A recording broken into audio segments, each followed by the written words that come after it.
এই দেখো গাইস, দেখো আমাদের চাকরি জীবন, যত নোংরা আমাদের সব ফেলতে হয়। এই অবস্থায় দেখো গাইস, দেখো কত আবর্জনার মধ্যে আমাদের আসতে হয়। দেখো গর্ত খুঁড়ছে, গর্ত খুঁড়ে ওর মধ্যে নোংরা ফেলবে।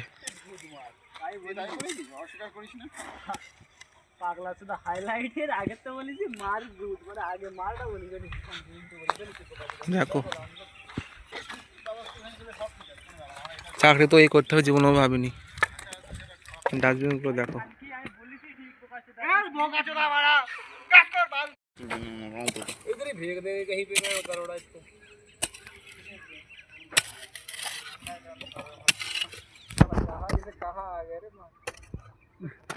कर ले पढ़ाई लिखाई कर ले।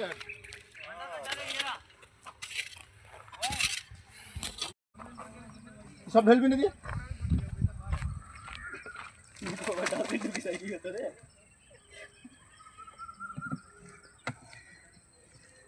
और बाइन और पीछे ना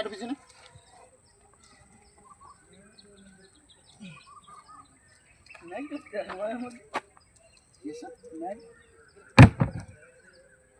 बड़ी रास्ता बड़ा